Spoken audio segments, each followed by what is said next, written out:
आज हम बात करने वाले हैं जेफरी एप्स्टीन के बारे में, लेकिन सिर्फ उसके क्राइम्स के बारे में नहीं, क्योंकि क्राइम्स के बारे में तो सबको पता है। That's why people are searching for him. आज का मेन फोकस है उसके कनेक्शंस पर कि कैसे एक रिलेटिवली अननोन फाइनेंशियर इतने पावरफुल लोगों के सर्कल में एंटर कर गया, कैसे उसके सोशल नेटवर्क में पॉलिटिशियंस, बिलियनर्स, साइंटिस्ट्स और इवन रॉयल फैमिली के मेंबर्स तक का नाम आ गया। और सबसे इम्पॉर्टेंट सवाल, क्या ये सब सिर्फ एक हाई लेवल नेटवर्किंग थी या पावर का एक ऐसा कॉम्प्लेक्स वेब था जिसे समझना आसान नहीं है। जेफरी एप्स्टीन ऑफिशियली एक फाइनेंशियर था। उसने अपने करियर की शुरुआत वॉल स्ट्रीट में की और बाद में क्लेम किया कि वो अल्ट्रा वेल्दी क्लाइंट्स के एसेट मैनेज करता है। लेकिन इंटरेस्टिंग चीज़ ये थी कि उसके बिजनेस ऑपरेशंस ट्रांसपेरेंट नहीं थे। पब्लिकली नोन क्लाइंट्स बहुत कम थे और फिर भी उसका लाइफस्टाइल एक्सट्रीमली लैविश था। मैनहट्टन में उसका $multi-million मैंशन था,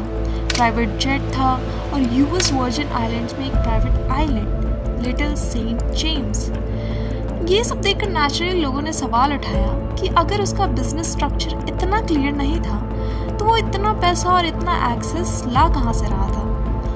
एप्स्टीन का सोशल सर्कल अनयूजुअल था। वो एलीट गैदरिंग्स अटेंड करता था, एक्सक्लूसिव डिनर्स होस्ट करता था और कई हाई प्रोफाइल लोगों के साथ रेगुलरली देखा जाता था। पब्लिक रिकॉर्ड्स और मीडिया रिपोर्ट्स के हिसाब से उसका एसोसिएशन कई पॉलिटिकल लीडर्स, बिलियनर्स, एकेडमिक्स और रॉयल फैमिली के एक मेंबर्स तक से था। बट इम्पॉर्टेंट चीज़ ये है कि किसी के साथ सोशल कनेक्शन होना ऑटोमेटिकली इलीगल नहीं होता, लेकिन जब बाद में उस पर सीरियस क्रिमिनल चार्जेस लगे तब लोगों ने उन कनेक्शंस को दोबारा एग्जामिन करना शुरू किया। पब्लिक परसेप्शन में सडनली हर फोटो, हर मीटिंग, हर फ्लाइट का कॉन्टेक्स्ट ही बदल गया। उसके प्राइवेट जेट ने भी काफ़ी अटेंशन अट्रैक्ट की। मीडिया ने उस जेट को लॉलिटा एक्सप्रेस नाम दिया और बाद में जब फ्लाइट लॉग्स पब्लिक हुए तो कई हाई प्रोफाइल नेम्स उन डॉक्यूमेंट में दिखे। बट अगेन ये क्लैरिफाई करना ज़रूरी होता है कि किसी फ्लाइट लॉग में नाम होना मतलब इन्वॉल्वमेंट या क्राइम नहीं होता।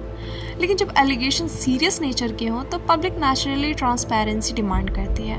फ्लाइट लॉग्स ने इंटरनेट पर स्पेकुलेशन को फ्यूल दिया और एप्स्टीन का इमेज एक आइसोलेटेड फाइनेंशियल से शिफ्ट होकर एक पावरफुल नेटवर्क का सेंटर में बैठे इंसान के रूप में देखा जाने लगा। एप्स्टीन का private island Little Saint James इस केस का सबसे कंट्रोवर्शियल पार्ट बन गया। रिपोर्ट्स के मुताबिक वहाँ एक्सक्लूसिव गेस्ट जाते थे और बाद में जब एलिगेशन सामने आए तो आइलैंड्स का नाम मीडिया में हर बार रिपीट होने लगा। इन्वेस्टिगेशन एजेंसी ने एलिगेशंस को एग्जामिन किया और लीगल प्रोसीडिंग स्टार्ट हुई। आइलैंड सीक्रेसी का सिंबल बन गया, एक ऐसी जगह जो फिजिकली प्राइवेट थी लेकिन ग्लोबली पब्लिक हो गई। जितनी सीक्रेसी ज़्यादा होती है उतनी स्पेकुलेशन भी ग्रो करती है और यहाँ भी वही हुआ। 2008 में एप्स्टीन पर पहली बार सीरियस चार्जेस लगे। उसने एक कंट्रोवर्शियल प्ली डील एक्सेप्ट की जिसके तहत उसने लिमिटेड जेल टाइम सर्व किया। इस प्ली डील को बाद में काफ़ी क्रिटिसिज्म मिला क्योंकि लोगों को लगा कि पनिशमेंट कंपैरेटिवली लाइट थी। यहाँ से एक नैरेटिव बिल्ड हुआ कि शायद उसके पावरफुल कनेक्शन ने उसके लीगल कॉन्सिक्वेंस से पार्शियली शील्ड किया। ऑफिशियली कोई डायरेक्ट प्रूफ इस्टेब्लिश नहीं हुआ कि किसी ने उसको इलीगल प्रोटेक्शन दिया, लेकिन पब्लिक डाउट स्ट्रांग हो गया। 2019 में सिचुएशन ड्रामेटिकली चेंज हुई। एप्स्टीन को दोबारा अरेस्ट किया गया एंड इस बार फेडरल चार्जेस के साथ। न्यूज़ ग्लोबल लेवल पर एक्सप्लोड हुई। सोशल मीडिया पर लोग एक ही सवाल पूछ रहे थे, क्या और नाम सामने आएंगे? क्या पावरफुल लोगों का नेटवर्क एक्सपोज होगा? इन्वेस्टिगेशन डॉक्यूमेंट्स अनसील होने लगे और पब्लिक इंटरेस्ट पीक पर पहुंच गया। लोग सिर्फ एप्स्टीन को नहीं बल्कि उसके नेटवर्क को समझना चाहते थे। फिर 2019 में एक शॉकिंग डेवलपमेंट हुआ। जेफरी एप्स्टीन जेल में ही डेड पाया गया। ऑफिशियल इन्वेस्टिगेशन ने सुसाइड कॉन्क्लूड किया, लेकिन रिपोर्ट्स के अकॉर्डिंग उस वक्त जेल कैमरास माल फंक्शन कर रहे थे और गार्ड्स एलिजिडली सो रहे थे। ये सर्कमस्टांसेस ने पब्लिक डाउट और स्पेकुलेशन को और स्ट्रॉन्ग कर दिया। इंटरनेट पर एक फ्रेज वायरल हो गया, एप्स्टीन डिडंट किल हिमसेल्फ। यहाँ क्लियरली कहना ज़रूरी है कि ऑफिशियल रूलिंग सुसाइड ही है, लेकिन पब्लिक ट्रस्ट उस मोमेंट पर ऑलरेडी फ्रेजाइल था और इसी वजह से कॉन्स्पिरेसी थ्योरीज रैपिडली स्प्रेड हुई। इस केस का सबसे कॉम्प्लेक्स पार्ट शायद ये है कि एप्स्टीन की स्टोरी सिर्फ एक इंडिविजुअल क्राइम केस नहीं लगती। ये power dynamics, elite networking, influence और अकाउंटेबिलिटी के बारे में डिसीजन क्रिएट करती हैं।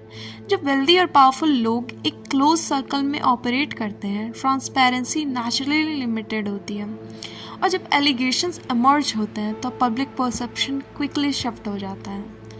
आज भी लोग Epstein flight logs, Epstein island और एप्स्टीन कनेक्शंस लिस्ट सर्च करते हैं। इसका रीज़न सिर्फ क्यूरियोसिटी नहीं है, इसका रीज़न है पावर का नेचर। लोग समझना चाहते हैं कि इन्फ्लुएंस कैसे वर्क करता है। क्या नेटवर्किंग सिर्फ प्रोफेशनल थी?